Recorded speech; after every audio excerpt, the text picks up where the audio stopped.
Hello everyone and welcome to episode 72 of Magma Ragers. As usual, I've got Pandemonia here with me. And today we're going to be discussing a few really interesting topics. We're going to be talking about the HCT World Championships that just ended this last weekend. I think we've all caught up now on most of the games at least. And it's particularly the finals. I think it was an amazing tournament, but we'll get to that.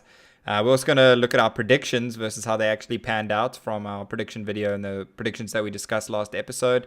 And then we're going to talk about a couple potential nerfs that we think might help kind of solve some of the issues with the metagame at the moment. And then, of course, we're also going to preview the solo content, which we kind of mentioned a little bit last week. But in the meantime, or before then, let's ask Pandemonia, how are you feeling? How are you enjoying Hearthstone right now?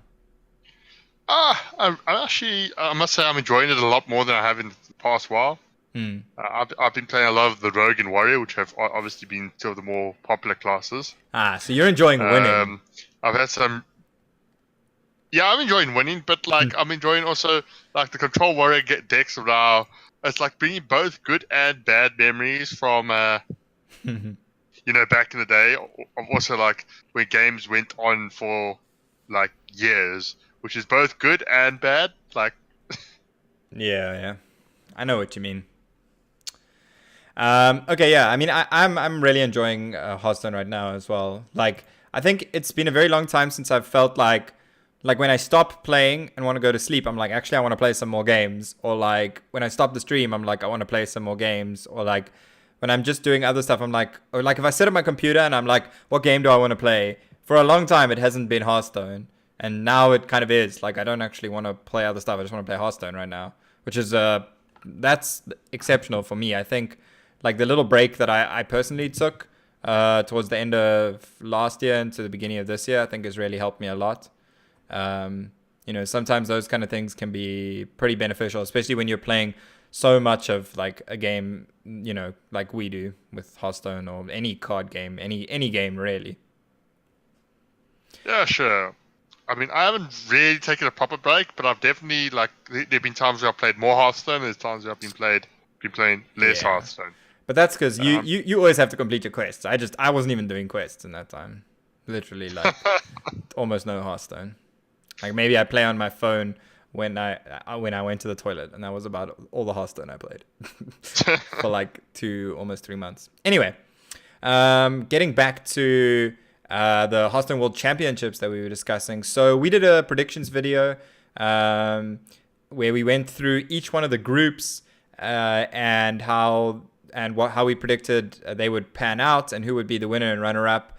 And then as we discussed last week on Magma Ragers, Old Guardian summarized this into a nice little table. So we're going to have a look at this table now and compare it to how it actually panned out. So let's have a look at Group A. So Group A, we had Jalti and Blood Trail going through, which was pretty common for most of the picks. Only Heat Shock had Bunny Hopper and Blood Trail, and it seems almost all of us were wrong there. We were completely wrong. In fact, I think we got every single match wrong in that group.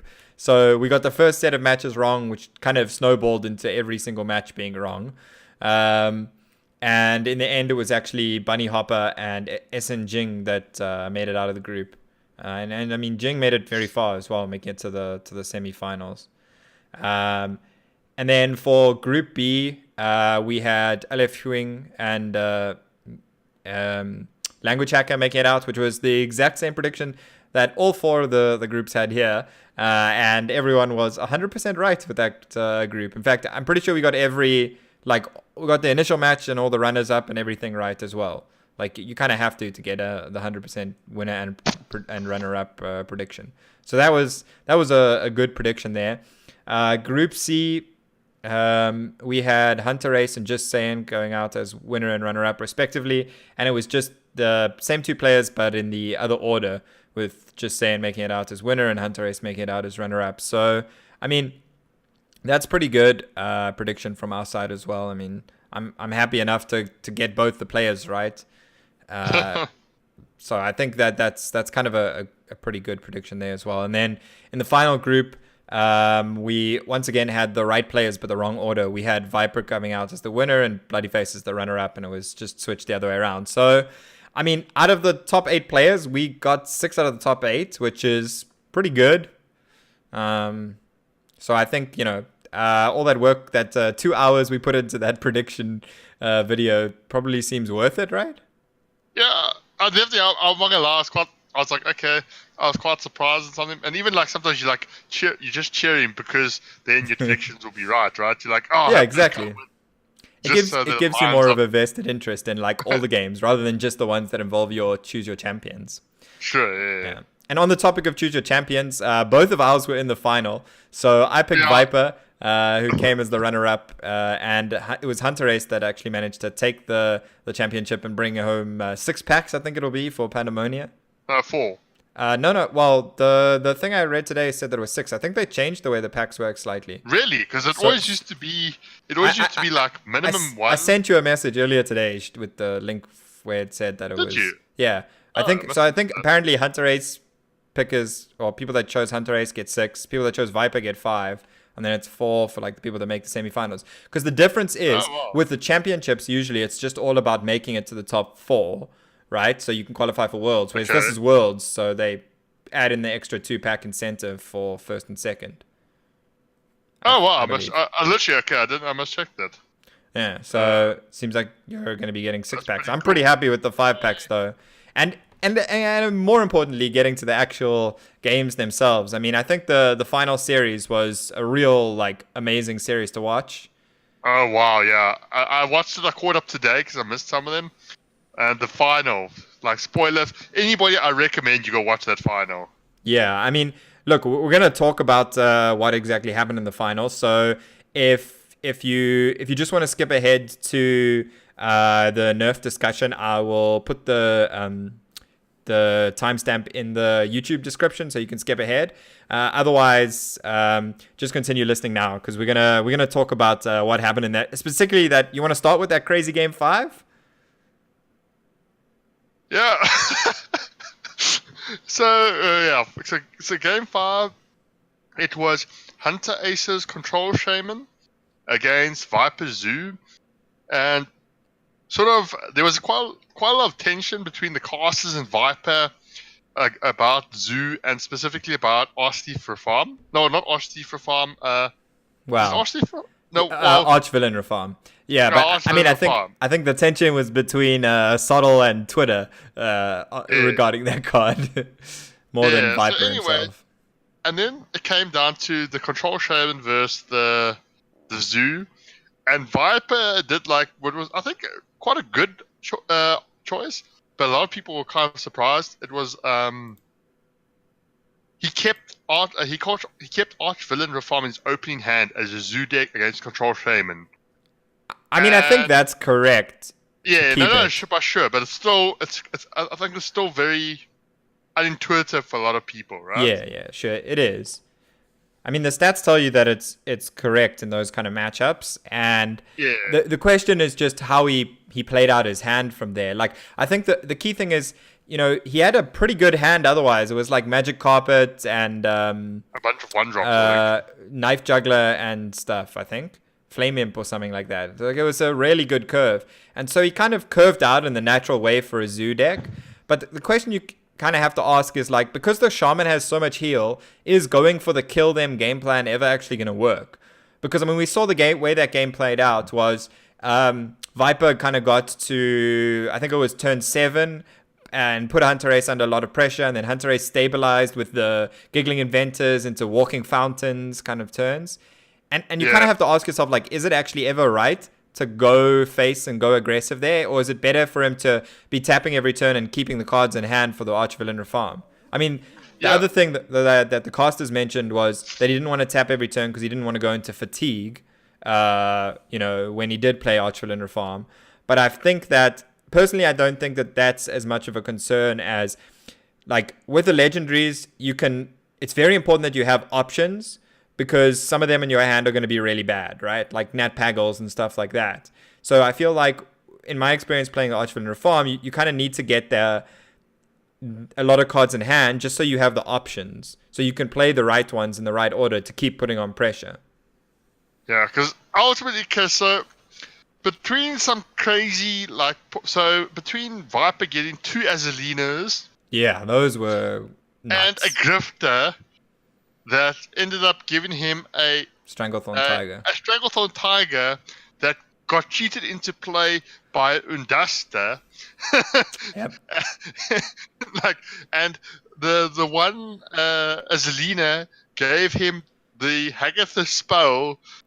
The Hagatha, the what's it, the 5/5? I think creature thing. Both of them wasn't by the time he played the second Azalina, the Dusk Horror still in the hand. He got one of them. But anyway, yeah. So he got so that game was like back and forth for like one moment it looked like Hunter Ace was in a good position. Next moment it looked like Viper was in a good position. Yeah. And it was a really tight game. I think it came down to these classes of margins. Yeah, it was incredibly tense. I mean, there's we've already kind of discussed a little bit about some decisions and maybe different directions that players could have gone, but I think what I really enjoyed about that series is it kind of appealed to everyone, or that game in particular. It kind of appealed to everyone, right? It's got all these crazy, weird, legendaries and crazy interactions that you're only ever going to kind of see once in a way, with all the randomness that comes from the Hagatha hero card with all the spells that come off there, as well as all the random legendaries from the farm.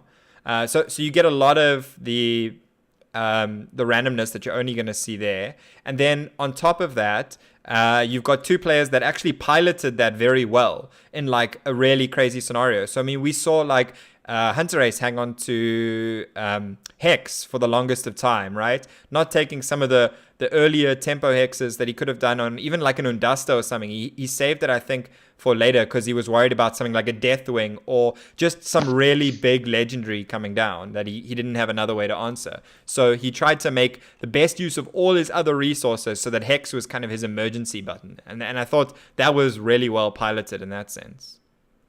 Yeah, also, for me, there were times where you could definitely see Hunter Ace falter a bit in terms of you could see the emotions because you could literally almost imagine he's okay, what just happened?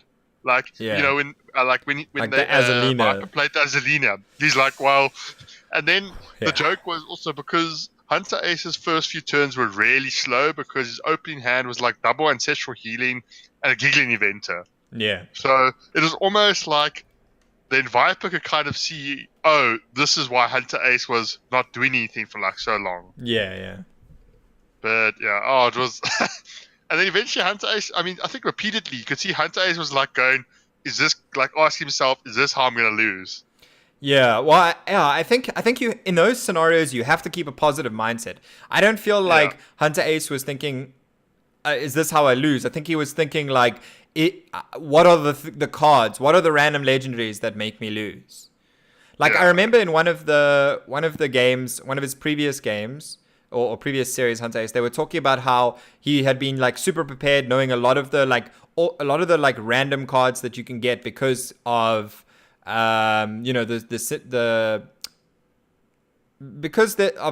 his own shaman deck introduces a lot of randomness with evolve stuff and the Hagatha in particular, right? Hagatha can get you the mutates, the big bad voodoos, all these kind of evolve things, and you need to know how those are going to synergize with your minions. So you actually need to know have a very good idea of all the different minions in the different pools, at different positions of mana cost. And so I think he was pretty well prepared, and I feel like a lot of the time he was kind of racking his brain, what are all the legendaries and how do I lose? And I think, Azalina might not even been one that crossed his mind because you kind of, in those scenarios, you think what are the biggest, most high impact legendaries they can play? And you kind of start from Deathwing and you kind of work your way down and you might not even get to something like Azalina. I think if you started, let's say break it down, you probably start with, game endless like Deathwing, and then you probably also are considering Princess Talanji is the other. Well, Princess Talanji. But then you also, I think, considering, just legendaries with charge and rush, right? Yeah. And then, ones with taunt. And then maybe, niche cards like Black Knight, that can potentially punish you for whatever reason, right? Yeah. I mean, I think Hunter Ace kind of correctly identified his game plan, which was to win the game in fatigue, to out-resource the warlock, sorry. I think it took him a lot longer to get there than he wanted because of how late his Hagatha came, the hero Hagatha. And so I think that really hurt because it meant he wasn't able to get as many of the spell cards of Hagatha that he kind of wanted. But I think he managed to execute his game plan perfectly, right? I mean, when he the Gruul that he killed, which was pretty much the second to last minion other than the Thalnos, which is the other random legendary that he had, that was the last resource that Viper had.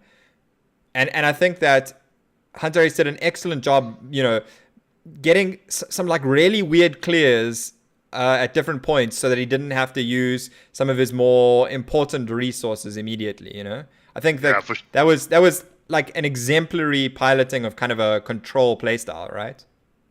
Yeah, resource management, because especially the thing about playing control, I think for especially newer players or those more familiar with control, it's very easy to fall into that trap of you end up using a key piece of removal too early. And then later on you go, the guy got so lucky he had this big card and I didn't draw this. But then you go, wait, you kind of used a premium resource way too early. Yeah. So in your case of Hunter Ace there, yeah, you hex something a bit too early, which looked good, but then later on you realize, wait, I can't kill the 8/8. Yeah. So yeah, resource management. Exactly. I feel like he used his board to clear a lot of the initial big threats. His plan was to just get stuff on board so that he could use that to fight a lot of the initial threats. And then the biggest way that Viper had to come back onto the board was obviously Deathwing, and the Deathwing would have cleared the board, and then he could have hexed it, and that would have been a big tempo swing for him. So how he was keeping his resources to manage with those, and getting all the removals in interesting ways. He knew he didn't have to just go for the tempo removal and try and push. He knew that he could just try and outlast Viper. Yeah. But yeah, what a game though. And so I think, the one card that would have really screwed him would have been Archivist Elysiana, if that had been one of the legendaries, right? Oh boy, yeah. Because that's the one way he loses, with that game plan of his. But that's one, yeah. But at that point, it becomes the whole: is it worth playing around? A low percentage out for your opponent. That would have been the only one, right? Yeah. Yeah. But yeah, I think that particular game was really good, really fun to watch as well. There was some issues in some of the other games. I think it was game 1, the Zoo versus the Rogue, where Viper missed a guaranteed lethal by not playing around the secrets correctly. It was when Hunter Ace was able to recover from 1 HP. That turn where he had explosive trap. Yeah, where there was the Witchwood Imp and Argent Squire in play, and 1 minion on Hunter Ace's side. And if he just traded the Witchwood Imp into the minion, it would have buffed the Argent Squire, playing around Freezing Trap and Snake Trap. And you test for a couple different traps. But then it would have buffed the 1/1 to a 1/3, which meant you could have gone face and it wouldn't have died to the explosive trap, which was the only other trap that could save him at that point. So it was a guaranteed lethal, and I'm pretty sure Hunter Ace knew that, because you saw his face after Viper just kind of dumped his board and went in. First of all, he could have also guaranteed lethal for next turn by just holding back the other Witchwood Imp, because then he would have been able to just play another stealth and been able to go face, which doesn't quite guarantee it, because I think there was still a Dread Corsair left in the deck at that point, and there's always evolve shenanigans with the lackeys, but it's as close as you can come to guaranteeing it next turn, with, other than just killing him that turn. And I think that would have made a big difference, because ultimately the deck Viper couldn't get the win with was that Warlock. Yeah, and you can kind of debate the whole day of whether he should have held back more or should have been. Well, there's no debate. He should have. Oh, you mean in the last game? Yeah. Yeah. There's no debate that he missed lethal in that game. Yeah. But the fact that he came, he was what, 2-0 down? I think so, yeah. Yeah, so the fact that he managed to come back to 2-2, I mean, also just shows the player, because I think, people underestimate, I think, at that level, like, especially under that amount of pressure, Yeah. like, when you are 2-0 down in a final, like, you got to be feeling, like, that's when the real Exactly. pressure's on. And for Like, him to pull it back, and even at the end, to come so close to winning it, is also really impressive, I think. And I think a lot yeah. more people now will pay serious attention to Viper. Yeah, I mean, even though we're talking about like, or I'm talking about like the Miss Lethal, right? Like, I don't really hold it too much against him because the pressure of playing in that final is so intense. And that's why, like, I'm so impressed with the way they piloted the final game because the pressure is just even more intense there at the fifth game of the series, and there's all this random shenanigans going on, you know? They didn't panic. They both made sure they took their time and figured out the best kind of percentages they could to win.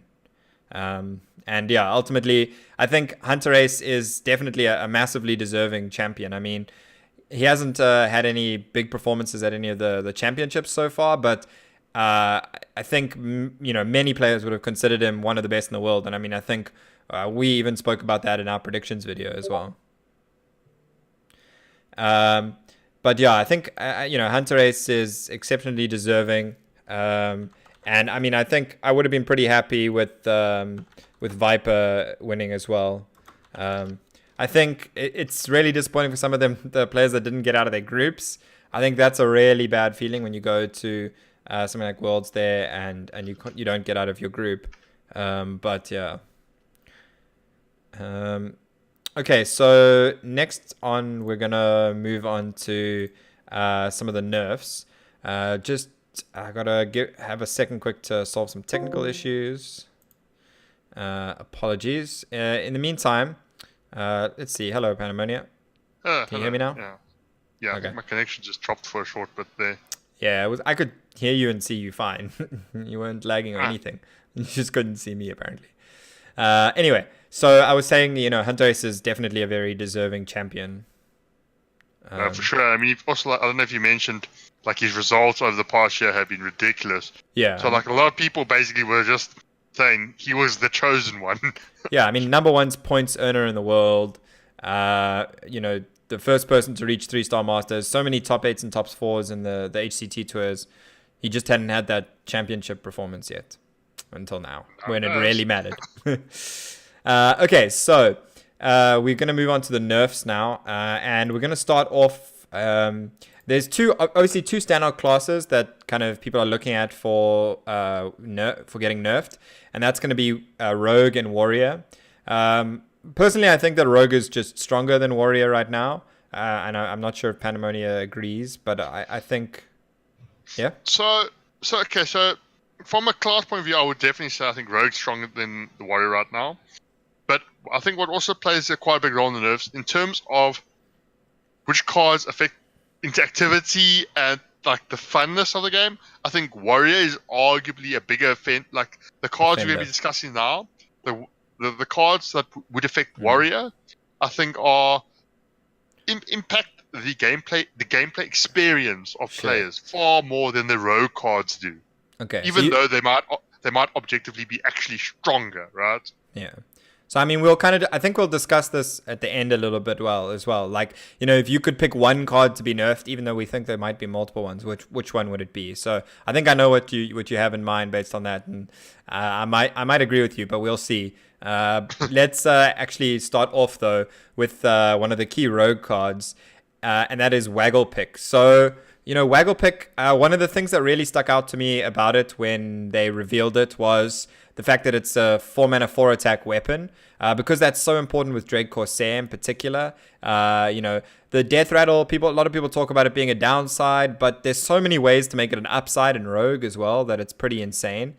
And the 4-mana 4 damage is also pretty valuable. I mean, you see, and so many times when the Waggle Pick goes face, you're pretty scared, right? Well, I mean, like, objectively, I'm scared either way. Whenever my opponent plays Waggle Pick Dread Corsair, whether they go face or they kill my dude, I'm sad either way, because it's either 8 damage to face over 2 turns, or it's they cleared my minion, developed the minion, and I basically have no board. They have a 3/3 taunt and a weapon to contest whatever I'm playing next. Yeah. So like either way, it's pretty scary. I think no matter, unless you're completely overwhelming the board already, it's pretty scary either way. Yeah. And I mean, particularly if they've played Raiding Party before, a card we'll discuss just now, then, you know, the likelihood that they go, let's say, that Waggle Pick Dread Corsair turn that you were talking about, and then they follow that up with a Captain Greenskin as well. You know, if they go face on that turn they play Waggle Pick, and they've still got another pirate in hand, you can expect a Captain Greenskin, and then they're going face for another 10. I mean, that's 14 that they get from the Waggle Pick. And at the point where they've buffed it with Greenskin, what are you going to do? Like, ooze it? Okay, then they have a cheap Greenskin in their hand that they can use with their hero power. Like, that's not the worst thing in the world either.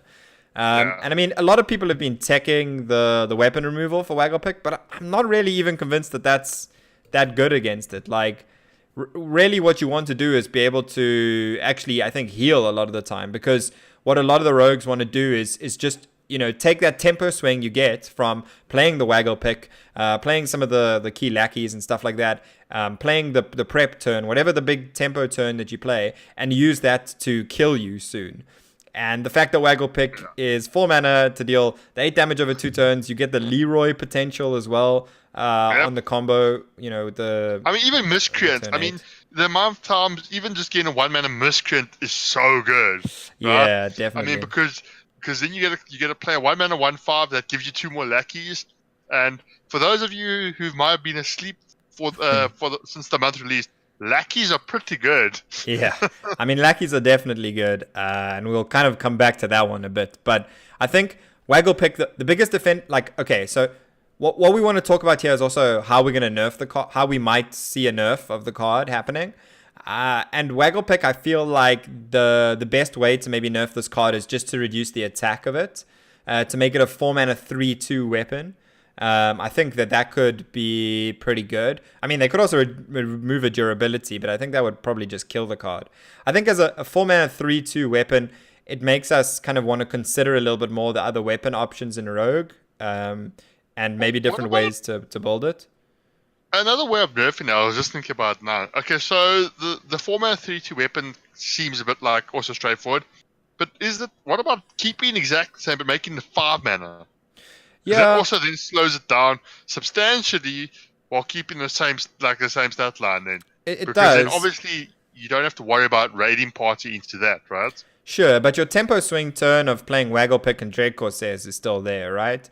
And that's pretty big. The whole turn later though. It is, but I don't think you play Waggle Pick on 4 that consistently, right? Because I don't believe you should keep Waggle Pick in your hand, opening hand, almost ever as Tempo Rogue. So if you're not keeping it in your hand, you have to get it off the raiding party, really. Especially for the key turn, where you played with Dread Corsair. And so I think it's that synergy of playing the Waggle Pick Dread Corsair that's the scariest thing. So, yes, obviously making it a mana more expensive would considerably weaken it. But I think the way to fix the broken tempo interaction that you get from it is probably to reduce the damage rather than reducing or increasing the mana cost.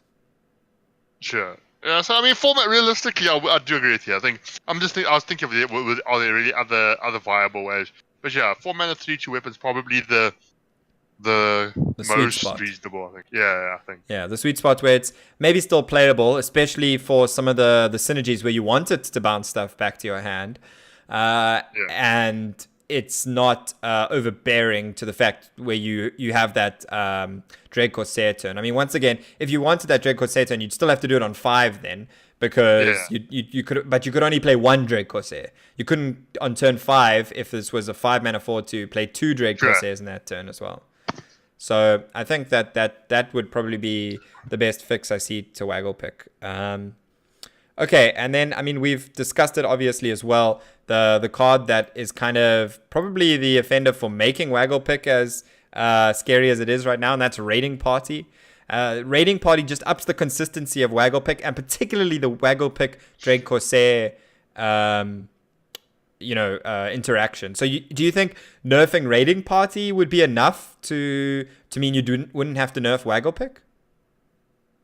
I mean, okay, so I think if you were to nerf raiding party to like 4 mana, for example, because realistically, the fact that like raiding party, the combat aspect, the problem at the moment that makes it is the turns that consist of prep raiding party miscreant or prep raiding party Edwin Van Cleef.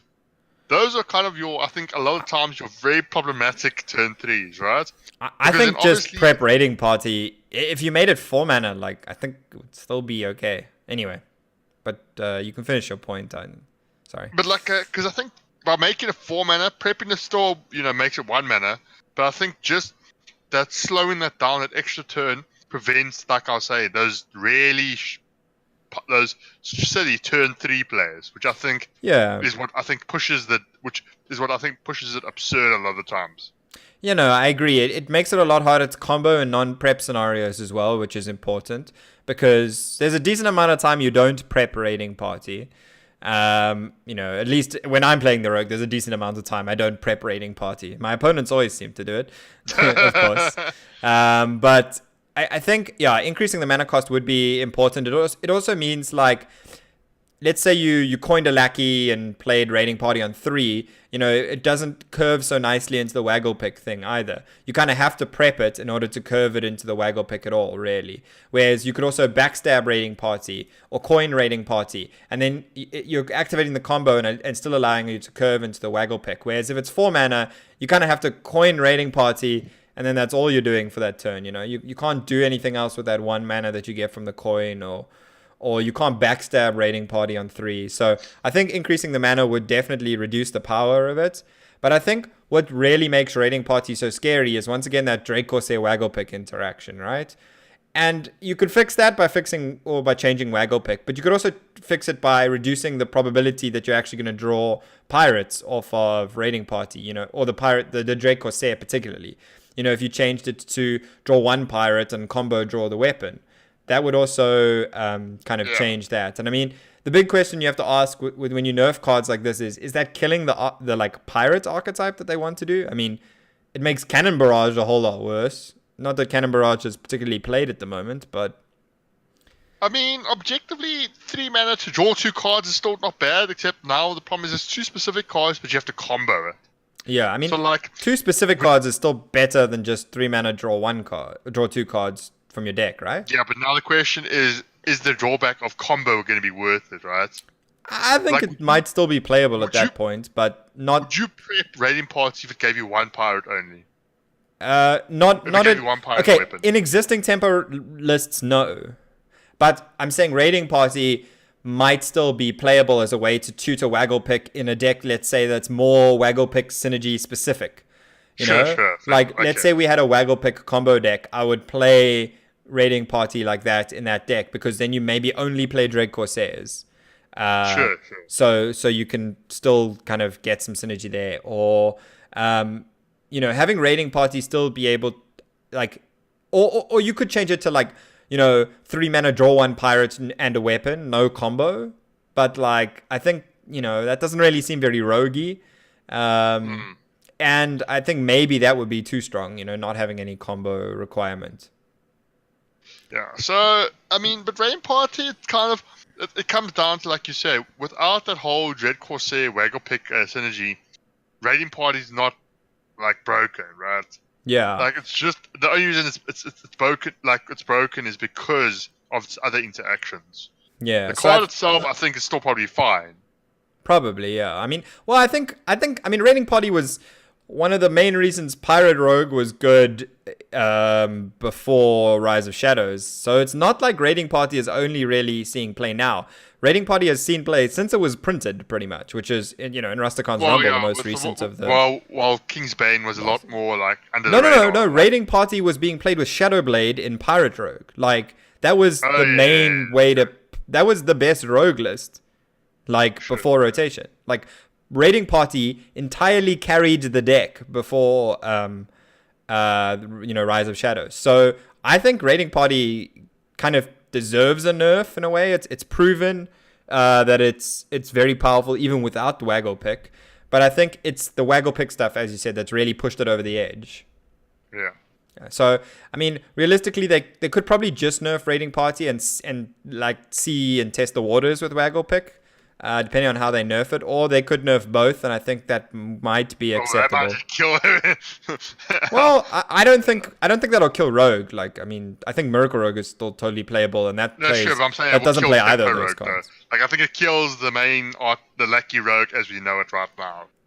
Yeah, I think the Tempo Rogue might flip into more of a Thief style thing for your tempo swings instead, right? The Vendetta stuff. Anyway, moving on to the next card, we've got one more Rogue card we want to discuss.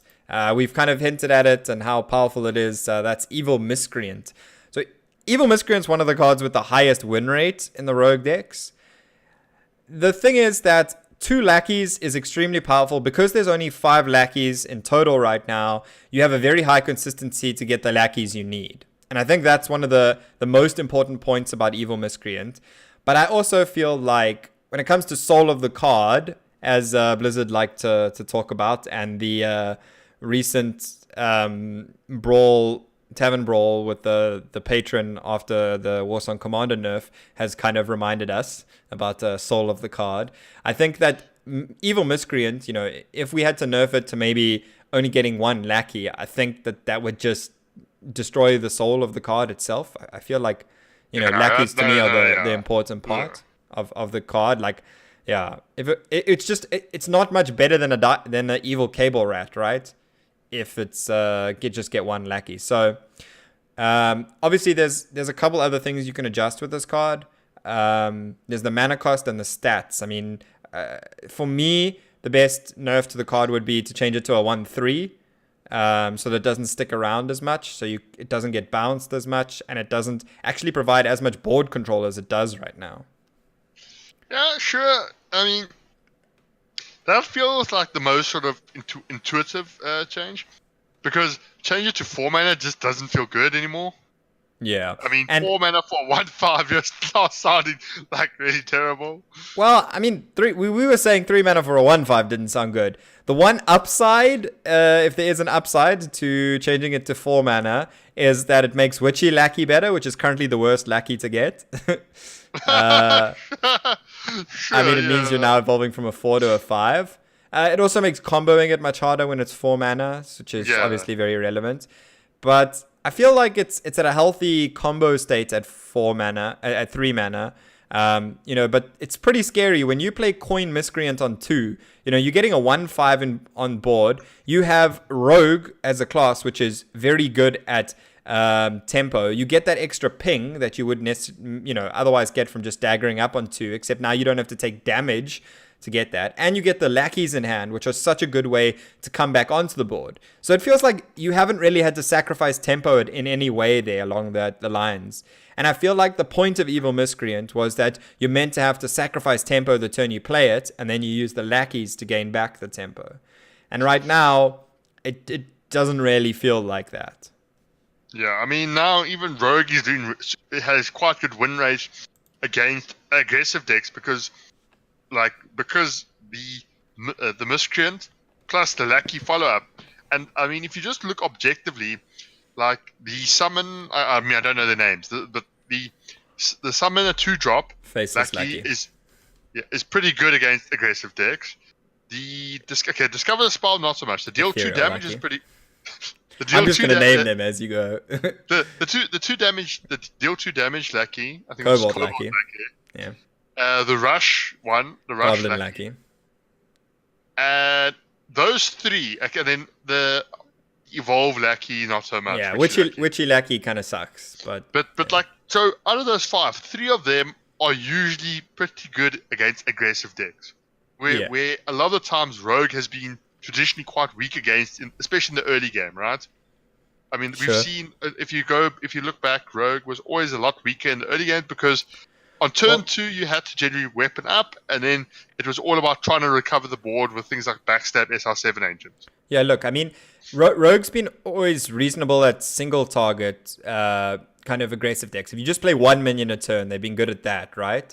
Like, you got tempo cards like Sap and that you can help deal with that stuff. The Backstab SI that you were talking about. But what they always struggled with was the wider boards. And that's where stuff like the Faceless Lackey comes in. You're getting two minions for the attacks. Evil Miscreant, especially with like the Goblin Lackey, is pretty good at dealing with wide boards. You know, you're getting a 2/5 then. Usually that can pick off 2 small minions against like Zoo or Token Druid or something like that.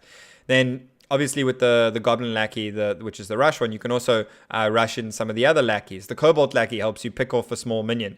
So Evil Miscreants by itself has really made Rogue much better against these kind of go wide type strategies like Token Druid and Zoo. And I think that's the key point where I think even just reducing the health on Evil Miscreant would make it a lot more reasonable, because you weaken yourself a little bit more against those decks as well. So instead of making it 1/3, what about if you take it a completely different direction and you make it like a 0/5, and you just remove the attack? Yeah, I mean, Like, it could like, 'cause work. like now, But because, I feel so like you still get the value, but then does that lose too much of its value though? I think that's objectively a worse card at a 0/5, because you are entirely relying on Witchy Lackey. I mean, not Witchy Lackey, Goblin Lackey to give it the rush and the +1 attack. So I feel like that's almost equivalent to nerfing it to a 1/1. That's how bad I think 0/5 is. No attack is that bad. Do you think it's something they might do? No, Or you think 1/3 is more likely? I think 1/3 is just more likely. Or 1/4. Nah, I think 1/3. I think 1/4 I'd still happily play it. I mean, I think you could get away with not nerfing Miscreant at all, to be honest. I think that Miscreant could stay where it is, and if you changed both Raiding Party and Wagglepick in particular, that would be really good. Or even if you just changed Wagglepick, you might be okay, or Rogue might be in an okay place. But I think even though Miscreant is the best card, I think as the expansions go on, Miscreant will get worse, probably, depending on the lackeys that they print.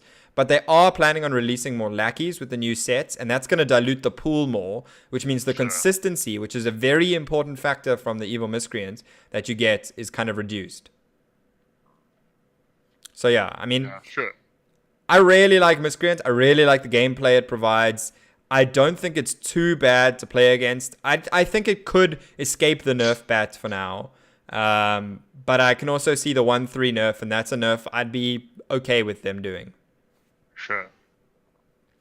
Okay, and next up we have a card that you, in particular, were just talking about it being a little bit unfun to play against, and there were actually some AMAs that the developers did a little bit before Worlds last week, I think it was, where Dr. Boom came up and they talked about how, you know, they don't feel that it's unfun to play against and all that. I mean, I think you're the perfect player, somebody that's been playing lots of Warrior in particular, to kind of talk about Dr. Boom here.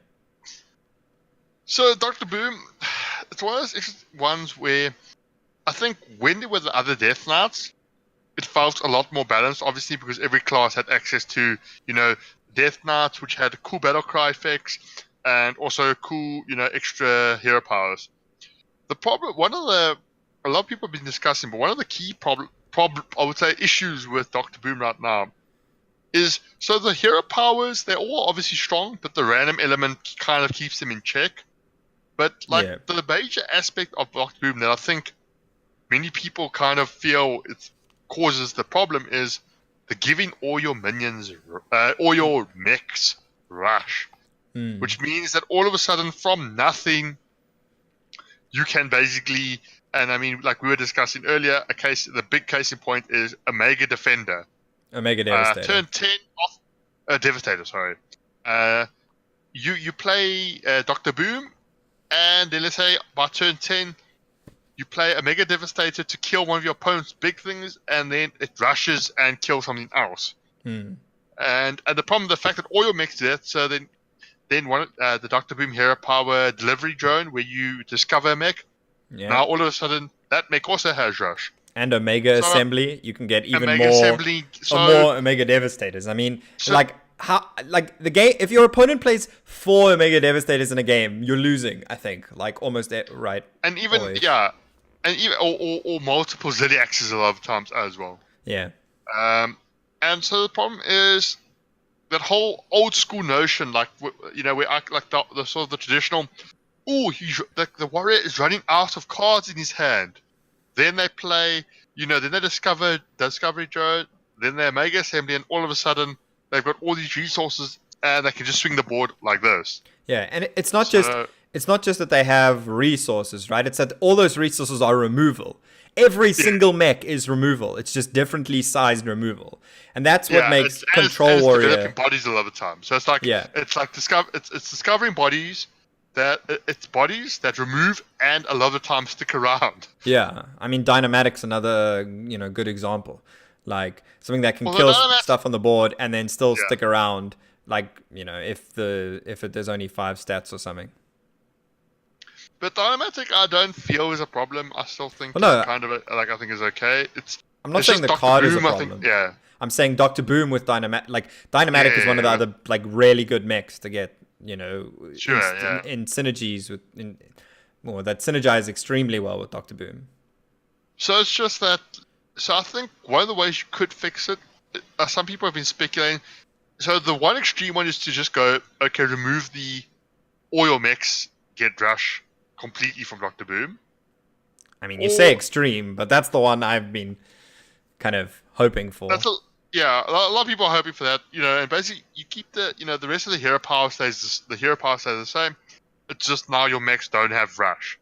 Yeah. The other one, which I was also thinking, is like there's a potential where the first mech you play each turn gets Rush, which kind of I think gives a bit of still keeps it quite powerful, but it does I think reduce it does. I think prevent a lot of those crazy swing turns where the warrior goes mech, trade or like Security Rover Omega Devastator, and then the Security Rover trades into something, generates another little 2/3 mech which can also trade into something, and the Omega Devastator is killing something. All of a sudden the board is completely so. Yeah. Whereas I think even just restricted to like the first minion mech you play each turn, I think still would be quite fair. I think. Yeah. That would be reasonable, I think. I do kind of like that change. I think, I feel like it is really that mech rush part that makes it so uninteractive, because your opponent has all these things to constantly remove your board, and they all just come from hand. Like, I think, changing Dr. Boom to 8 mana would, for example, a change that they always would love is kind of. This is one of the times mana cost is a little bit spirit of the card too, right? Or soul of the card, yeah, sorry. Because it means to be 7. Because all the Dr. Booms have always been 7 mana, and the Blastmaster Boom 7 mana, and the 7 armor. So I think it's difficult for them to tinker with that. And the hero powers, I think, are mostly okay. I think, you were talking a little bit about compared to the old Death Knights, the ones that have rotated out, the hero powers seemed all right. And I think that was because it made it harder to plan with that inherent variance in the hero power. And that meant that the overall hero power level was maybe a bit lower than your opponent's hero powers, where they could plan explicitly with their, Gul'dan hero power or Jaina hero power, or obviously the Rexar one, which is so good against Warrior. But now the difference is any hero power you get is just so much better than your opponent's hero power, because your opponent is stuck with the base hero power pretty much. I think this brings to something I wanted to bring up is I think Blizzard to a certain extent I think have a little bit underestimated how powerful Death Knights are when other classes don't have access to them. Yeah. So I mean, well, I think I feel like Hagatha and Zul'jin are in a decent place. Like, I think Dr. Boom was made because Scourge Lord Grommash was underpowered, and nobody was really playing it outside of the Dead Man's Hand Warrior stuff. And they wanted to get a hero in for a Warrior, and they wanted Dr. Boom in particular to be powerful because he was the key, character in the set. Yeah. And so I think that I feel like that kind of pushed their hand a bit, and Warrior was kind of bad at the time. So I feel like they balanced Dr. Boom for the previous meta with the previous Death Knights, and now it's out of sync. Yeah. And I don't want them. The question is, will it you can't afford for it to be out of sync for the next year. Yeah, exactly. I feel like you can balance Dr. Boom, and it's totally fine that the Warriors have the hero power. I think it's totally fine. Sorry, I mean, they have the extra hero card. Like, I don't think having the imbalance of hero cards is necessarily that bad if you can keep the heroes in line. I think Zul'jin is probably the most balanced one and probably the weakest one of the three right now as well, because the hero power is not that much of an upgrade. Like, it's very good to be able to target, but in the late game, targeting a minion with 2 damage is not that impactful, right? It's more, in Zul'jin's case, it's more the battle cry Exactly. that's actually become the more important part, right? Exactly. So you're not getting as much ridiculous infinite value of the hero power. That's kind of what I'm trying to say. You get a one-time bonus, basically. Whereas Hagatha, like, you're getting a lot less with the battle cry because it's just 3 damage for 8 mana. That's not particularly great. But the hero power gives you more value over time. But you have to build your deck in a way that you have enough minions, and Hagatha is kind of a control thing. And so there's a balance there, right? Which is kind of keeps Hagatha in check, I feel like. But Dr. Boom kind of synergizes with everything Warriors want to do. They want to play mechs because the mechs are often good, like Omega Devastator, Dynamatic, Zeliax. Well, I mean, Zeliax has Rush anyway. So, but still, the synergy that Dr. Boom gives to the mechs is just a little bit too much. And I feel like the Rush, as we've said, kind of just adds too much removal to Warrior.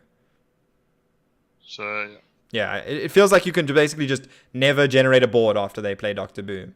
Like, the win rate of Dr. Boom on 7 is pretty nuts. And I mean, that's a really bad thing. Like, there's so many matchups where if I was playing Warrior, I'd probably just keep Dr. Boom opening hand. That's how, like, ridiculous it is. Even against, like, Token Druid. Even aggressive decks, I've just learned, keeping Dr. Boom is probably just correct now. You know, back when you would, I don't really want to keep it. It was similar, I think, back with, Rexar in certain matchups and Jane in certain matchups. I have my opening. Okay, it's a good thing. Just keep it. Yeah, I mean, look, if I have to kind of think briefly about the matchups there, I might not keep it against Rogue if I don't have a good rest of my hand, and I might not keep it against Mage because of the Conjurer Mage, because you need the answers to the giants. But against Token Druid, against Zoo, all of this, it feels fine to keep Dr. Boom, honestly. And that's kind of a worrying place for a hero to be, because you know that the tempo you lose by just playing this Dr. Boom on 7 is so heavily made up for by the fact that everything you play after that has Rush. Yep. Okay, so I think, Dr. Boom is definitely a big target for a nerf. But let's move on to another card that's been quite popular in Warrior, and that's Archivist Elysiana. So, Archivist Elysiana, the problem here is a little bit different to just Archivist being really strong, right? Yeah. So, this is one of those cases where Archivist Elysiana, I think, objectively is not OP, and in a way, it's a really cool design. Yeah, I definitely agree the real problem with the card is, if any of it is for those of you who followed the specialist, the Masters qualifiers. Yeah. And the problem comes in when you play Archivist Elysiana and you run cards such as Baleful Banker or Useful Brewmaster to kind of recur Elysiana.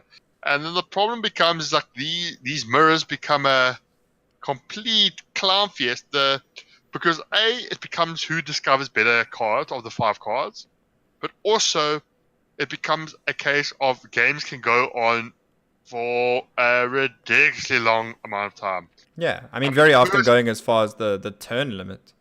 Yeah, I mean, personally, I've played a couple of mirrors, and I've had games go half an hour, and this is on ladder. Yeah. So bear in mind that ladder, it's kind of you kind of using a more general deck, whereas in specialist tournaments, your first game will kind of be more general, but your secondary and your second and third games are going to be with sideboarded cards in for the mirror. So in the case of Control Warrior mirrors, a lot of the times that means a full Elysiana package with double bounces and absolutely silly things just to make the game go on for, to make sure you never fatigue, right? I mean, that's basically what it's about. So like you're saying, maybe in your ladder list you play Archivist Elysiana by yourself. That's kind of okay. Now, you add one Baleful Banker to your ladder list so you can beat the warriors that are just playing Archivist Elysiano. And then, okay, fine. Your game is now 30-odd minutes, but you win before the turn timer, the turn limit. Now, we are talking Specialist, where our primary deck has one banker and one Elysiana, so we can win the mirrors against people that didn't put a banker in their deck. And then our secondary deck has, another banker and two Youthful Brewmasters, so we can really win. We really never run out of cards against any other control deck. And so the problem therefore it's just the experience. So I mean, there have been qualifiers that have been lasted 16 hours. Yeah. And I think a large percentage of that. A large reason for that is Archivist Control Warrior Mirrors and Archivist Elysiana. Yeah, I mean, you could see the time difference from when Rise of Shadows released, because there were Masters qualifiers before that where, it was in the previous Year of the Raven meta.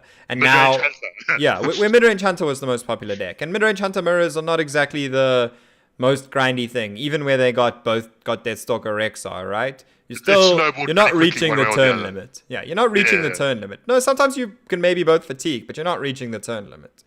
Whereas like warrior matchups, they will go to the turn limit, and then you have to introduce all these extra rules into your tournament, which you probably have to have them anyway, but they come into action more often. Like, what happened? Like in some tournaments, I mean, they were discussing it a lot at Worlds. Like if you both get to fatigue, if you get to the turn limit, it's like maybe a win for both decks. And in Conquest, that matters a lot, because you might have been able to get a win for your warrior where you wouldn't necessarily able to get a win against the whole lineup.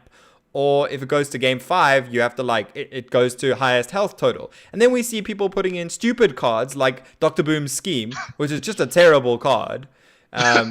Just to help win by that condition. Right? Yeah, just to help win on the higher life total health condition, which is just basically cheating the extra random rules not cheating, but gaming the rules that are the extra rules that are added to tournaments. I would in terms of nerfing this card, the simplest nerf I think, which would fix a lot of the problems, is simply making it 9 mana.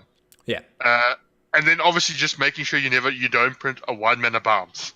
Well, I mean, there are two 1 mana things you can synergize with it, but they're both in Rogue. And in Rogue, it doesn't matter as much because Rogue doesn't really have the ways to heal. Well, right? Sure. Okay, but I'm talking about 1 mana specifically. Daring Escape and Togwaggle's Scheme. Yeah, but I'm saying in Warrior, there's not as many. And so I think that make it 9 mana, even keeping the same stats, it still makes it like a card you could play still against, let's say, in Control Mirrors, but it doesn't drag the game on obscenely amount of times. As fun as they are, I can guarantee you after the second or third time, it's not so much fun. I mean, Archivist Elysiana is one of the reasons I do not play Control Warrior on ladder. I simply do not want to get stuck in the Control Warrior mirror.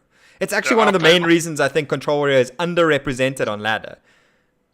I legitimately think it's underrepresented, and I think it's because a lot of people like me are I don't really want to play Archivist Elysiana. So then they resort to playing Rogue, and probably that's why you play so much Rogue. But yeah, I think Archivist has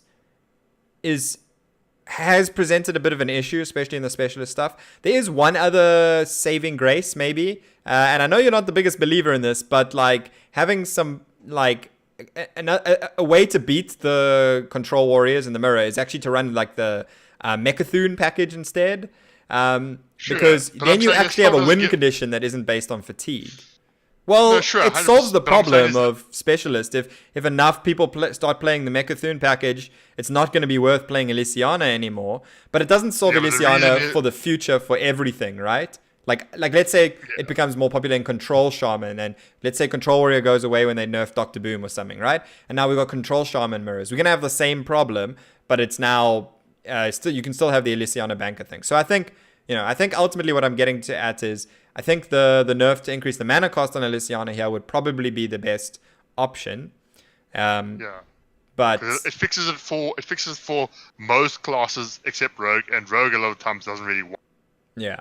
But this is a player quality of life nerf rather than a overpowered nerf, which is interesting. Yeah. This is I mean, they've done it in some games as well, like Magic the Gathering. Also, most there was a card they nerfed specifically because it made the tournaments go on for too long. Well, they've done that in Magic the Gathering Arena as well by banning a card that's part of a combo deck that does an infinite turn combo nonsense. Yeah, it's stupid, and they kind of banned it on Magic Arena. So yeah, and I mean, some tournaments have even gone as far as banning Archivist Elysiana, which is I don't really like that as a step. Banning cards in the online format is always very dangerous. The fact that it's an online game. Yeah, but if somebody plays the card, like they lose the game. I mean, it's not that hard.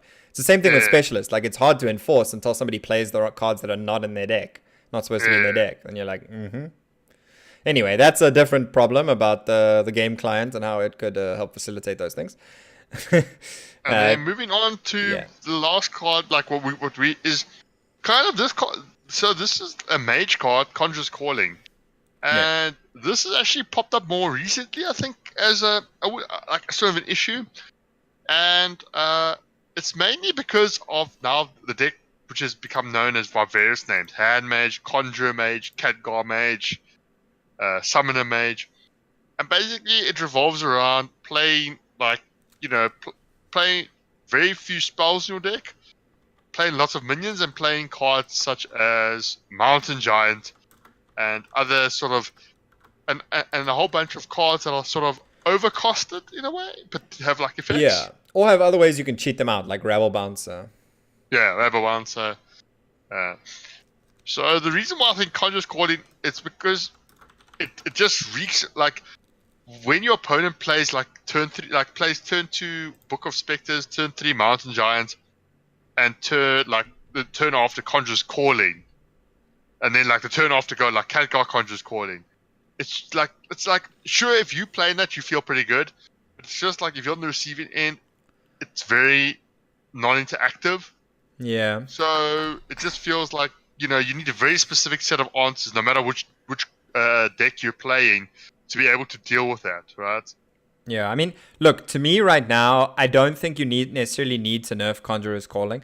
But I think in a world where we nerf some of these other problematic cards we're talking about, then that kind of mage deck becomes maybe a little bit too strong, right? And I'm not, the biggest issue for me is I'm not really sure how to nerf, how do you fix Conjurer's Calling?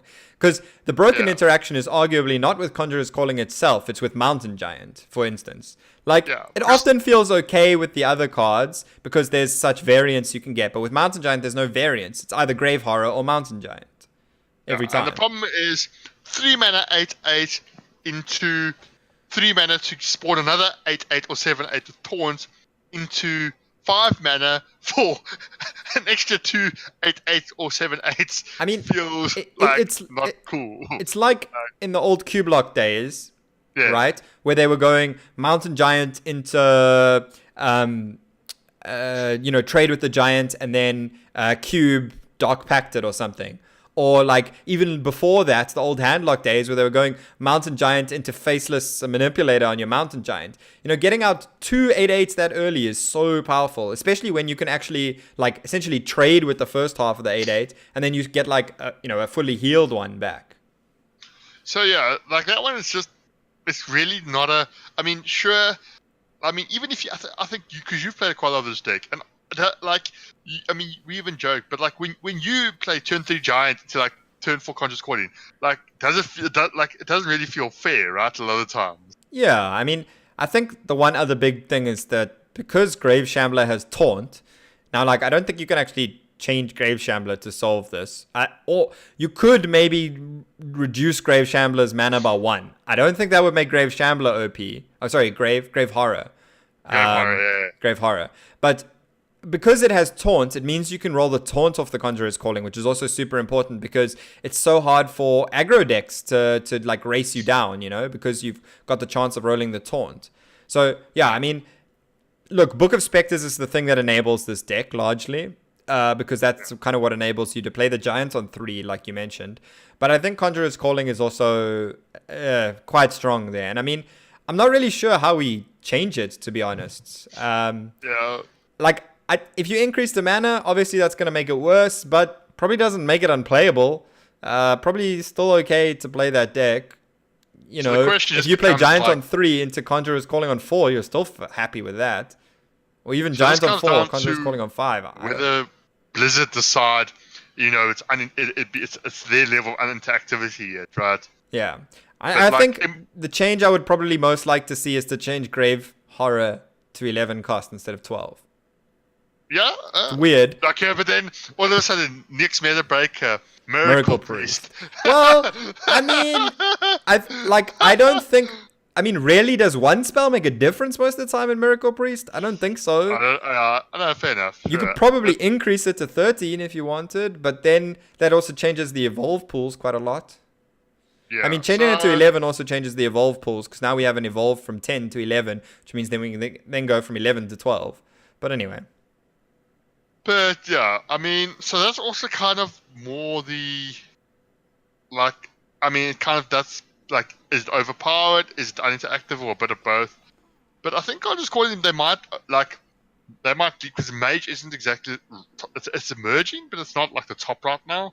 Yeah, it's certainly not an oppressive deck, although I think It has the deck potential to become, enables though. you That's to the problem, play though. because Mountain Giant Conjurer's Calling is so much like value and even just Astromancer, like, and because like I feel like the deck enables you to play a lot of minions that are kind of garbage otherwise, like that you're playing just to have some like early game synergies, or like some ways to counter the aggro decks. You kind of tech a lot of your deck to counter aggro. Maybe you do the Wild Pyromancer Banana Buffoon thing, or you do the the Mind Control techs with the Mossy Horrors. There's the Rabble Bouncers. There's so many actual minions that you can use to counter the aggro decks like that it means it's very difficult to also just overrun the deck if it doesn't hit its nut curve. And so I think that, just because Conjurer's Calling and Giant are so much value, it enables you to run all those other weird minions, or to run the Dragon package that's also been popular. So I'm really not sure how they change Conjurer's Calling, but I don't think they will. I just think it's a card maybe to watch out for if they change some of these other cards. No, for sure. Okay, so getting back to the question we kind of briefly spoke about at the beginning. If you had to just nerf one of these cards, which one would it be? And why? I'll start off whilst you think about it. I think for me it would probably be Waggle Pick. I think that Rogue is arguably the strongest class, and I think that Waggle Pick is one of the biggest enablers for the tempo rogue decks that we see. And I don't think nerfing Waggle Pick kills the archetype. I don't think it kills the lackey kind of archetypes where you're playing the Heist Baron Togwaggle, which are also, personally, I don't want to see Miscreant nerfed to less than less than 2 lackeys, because I think that archetype really needs the Miscreant to be at 2 lackeys. And I think that archetype is very fun to play and not super bad to play against, because, it's a turn 7 combo, or if a lackey sticks, you can play Heist Baron Togwaggle on turn 6. But yeah, it's not so bad. Whereas I feel like Waggle Pick in the tempo list is maybe a little bit more of a problem. I don't know, like, I really want to nerf, like, if I only pick one card, I'd really want to nerf would be Archivist Elysiana. Really? Yeah, the problem is the rogue is so good. Like, yeah, okay. From a tournament perspective, I think Elysiana is like the main nerf. But like when it comes to like which rogue card to nerf, I really don't know. I think arguably Miscreant is probably the biggest sort of culprit. But yeah, like, I think Miscreant might be the strongest individual. But like in terms of like nerfing it properly, I'm not 100% sure how they would go about doing that as well. Because like you say, trying to keep the flavor, but also like the stats, kind of a difficult thing to juggle, I think. Yeah. I mean, I really thought you were actually going to say Dr. Boom there. I mean, that's kind of the thing I thought we were kind of hinting at the beginning. I mean, I was very close to saying Dr. Boom myself as well, because I feel like Dr. Boom is by far the least fun to play against. Like, you can ooze the pick. Okay, you can ooze the pick, and that's not, and like deal with it. I mean, the Elysiana, yeah, okay, fine.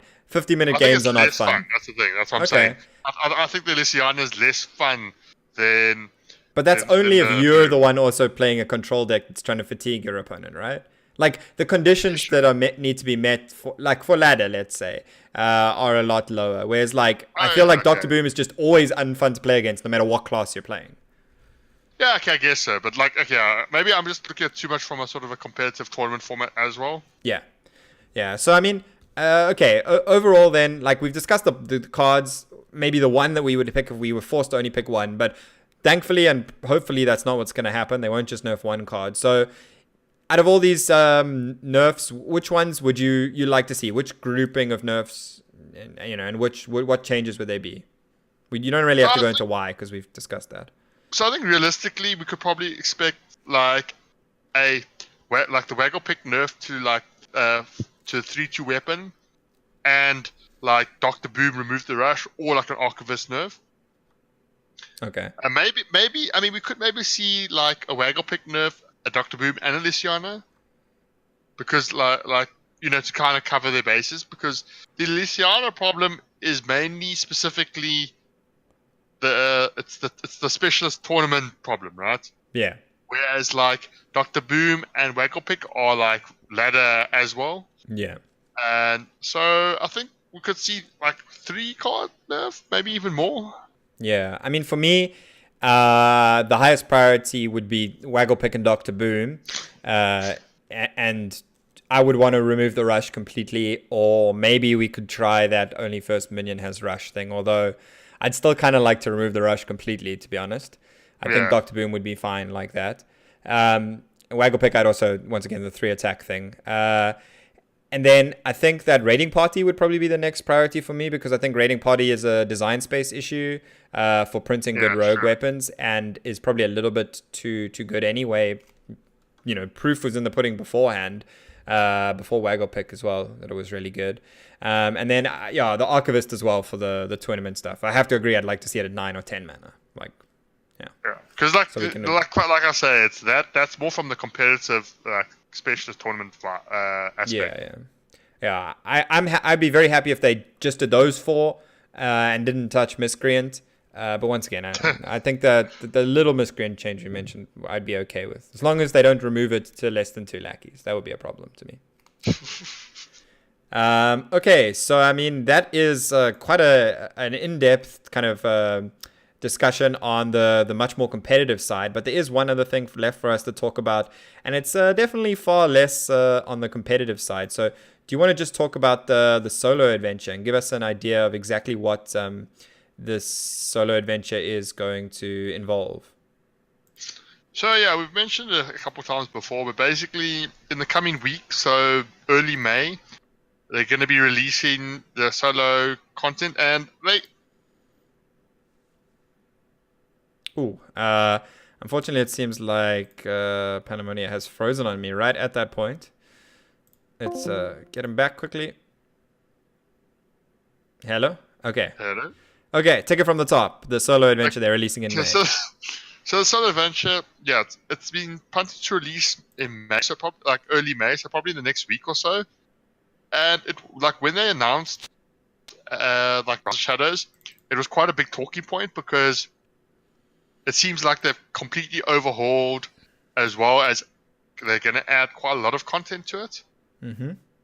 So there's going to be a whole new bosses. There's a whole bunch of new mechanics. They've added new features, and it's going to work in the similar format to previously, where there's going to be 5 wings. The first wing is going to be free, and the 4 other wings will either be able to purchase at 700 gold each, or I'm not sure how many dollars each, but you can buy the remaining 4 wings for $20, or you can buy them individually. So, and then they all get a little bit different from what they've done recently. Is you're actually going to be able to get card pack rewards for completing the solo adventures, which is quite a sort of a controversial thing in a way, because for a long time they said they didn't want to force people. They didn't want to force people to play the solo content to get packs, but now it seems a lot of people want that incentive. Yeah, I mean, the difference now is they're okay forcing you when you kind of have to pay for it. Yeah, exactly that. I mean, I suppose it's different in the idea that when you're paying for it, you're actually getting more of an actual product out of it, right? Yeah, sure. And I mean, yeah. So for one, sometimes I do enjoy the solo content. It's a bit of a breath of fresh air from like ranked and from competitive. Yeah. I mean, I particularly enjoyed doing the puzzle stuff that I did with you. I haven't even done it on my own account, but we did it. We went through quite a lot of the puzzles ourselves, and I think that was really fun. Yeah, the puzzles were definitely. I think I would love to actually see more of those, but like this is more, I think, the traditional like adventure bosses where you're gonna play against an AI boss with like specific hero power. They might have special cards. There might be some condition. Much like what we've been facing, but like we'll be interested to see what like spins they've done on it. Yeah. But it looks like they're gonna do more of like the. What they said. Like part of the advert, there's 27 hero powers, 36 starting decks. So even just those numbers kind of just give you an idea that this is going to be a lot bigger than what's been previously done. And chances are they're probably going to do what they've done previously, where they're going to release like a new wing either once a week, like over the sort of content will be released over the course of a few weeks. Yeah. With like a new wing each week, probably. Yeah, I mean, like we've seen that kind of thing before with the old League of Explorers, Nexramus, all that kind of stuff, where they released it slowly, right? But the difference was it actually had an impact on the meta because they were releasing new cards slowly, whereas now they're actually just releasing the single player content slowly. Do you think that actually builds more or less hype for it though? Okay, I don't want to make too much societal commentary here, but in a society where we kind of are used to being able to binge watch shows on Netflix, for instance, like, is it better or worse that we can't binge play the solo content when it comes out? I know. I think it's like kind of draws a parallel to like some games which get released in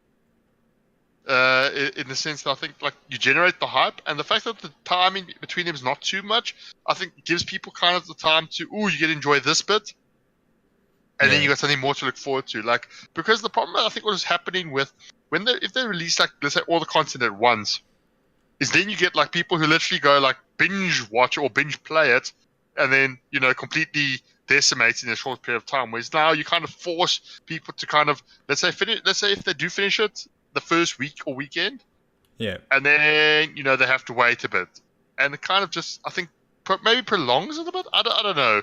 Like, it's difficult because there's quite a lot of psychology involved. Yeah, I don't know. I mean, it's going to be interesting. Unfortunately, I don't think Blizzard are really going to tell us whether more people played it or less people played it. I mean, it's difficult to tell because this one's obviously not completely free like the other ones, so that's going to skew the numbers as well. But yeah. Yeah, I mean, the first wing is so. The fact is that at least they've still kept that option of 700 gold a wing, which honestly I don't think is that unreasonable. Yeah, it actually reminds me I need to start saving my gold again. I wasn't really saving my gold. Yeah, especially when I went like with Rise of Shadows, I specifically left 2,800 gold. Okay. I just completely forgot to save gold, so now time for me to go back into gold saving mode. Like, I was opening packs for occasional cards I needed for like Masters qualifiers and stuff like that on NA and EU, but I actually need to save gold on both of them. So public service announcement: save your gold now if you haven't already been. Yeah. Although we did mention it in the previous Magma Ragers, which makes it even worse that I forgot. But yeah. But yeah, I mean, I think I'm interested to see what they do with the solo content. It's not really super worth the packs value. Well, you get one golden classic pack. Well, yeah, okay. So I don't know. Like, if it's 100%. Like, if it's better for me on my America's account, for instance, to just spend all my gold buying packs. Because I don't care about the golden cards. It's just so that I can play like Masters qualifiers and stuff. So, I mean, like if you look, Kesha, comparison-wise, they've announced that in total you will get 15 card packs, as well as one golden classic pack. So obviously, excluding the solo content or whatever, if you pay money, it will be $20 for that. So currently, $20 gets you how many packs? It gets you. I don't know. Packs. Yeah, I don't know off the top of my head. Yeah, let me just quickly check. It'll probably be like 15 or something. That's usually yeah, the might get you ratio. 15 packs. So in that regards, it's not bad. But like if you work out that like you're spending 2,800 gold for 15 packs, whereas packs are usually Yeah, it's usually you can get that for 1,500 gold. yeah, and then it's a case of are you prepared to pay 1,500 gold for 1,300 golden gold. packs as well as the solo content itself? Yeah. And arguably, if you don't care about the solo content and just want cards, I don't think the gold pack is worth 1,300 gold. So it's probably better to not buy the solo content in that scenario. Like, but if you are spending money on packs, like usually it's like I just checked, it's $20 for 15 cards. Yeah. So basically, if you look at it from that aspect, you're basically buying 20 packs and getting the solo content plus a free $20 golden worth of packs. Yeah, you are basically getting exactly $20 worth of packs with bonus solo content and a golden pack. Yeah. That's the other way of looking at it. Yeah, it just depends how you're buying it, right? I mean, if you're buying with gold, like they obviously want to encourage you to spend the money to buy it instead. Exactly. And if you're somebody that is playing the game very casually and you don't buy the pre-release bundles and stuff, it's not the worst way to spend your gold. I mean, money if you want to spend a bit less money on the game, right? To get some packs and the solo content, because that's kind of mostly who the solo content's for, right? Yeah, I mean, I think it also adds a lot of playability in terms of like time, like especially like you say, if you're casual, like once a week or you play once a day, like you only play a few games. This is probably going to be perfect, right? You know, you're going to play a bit faster, and you're going to do some cool things. And I mean, one of the features that they even announced, which I always find quite hilarious, is you can now pause. You know, pause mid-game is now like one of their features. So I mean, that also like if if you play casually, that's pretty cool, right? Yeah, it's quite a useful thing for the solo content, yeah. So does it save your state? So like if let's say I'm playing on like a shitty internet connection and I disconnect and I close my phone or I run out of battery and I'm playing on my phone, will it save that state? Like when I DC'd? I mean, I'm not quite sure how it works. I think you act like it literally just says pause mid game. Okay. So like I haven't seen much more clarification. So it could be like you said, tracks the state, or it could be like you have to just go to menu pause, right? Okay. And it only it won't work if you disconnect because of a bad connection or your battery dies. It might not save it. Whereas like you might actually have to go to menu pause to activate it, right? Yeah. So anyway, kind of like a save game in a way. I would really like if it does the thing with the like losing connection thing. That would be the really nice thing for me. Because that's the one time I'll play a single player content is when I'm on like a spotty connection or something and I don't want to lose ranked play games. Like that was literally the last time I played player content when I was riding on the train in Europe and there was like spotty 3G signal, right?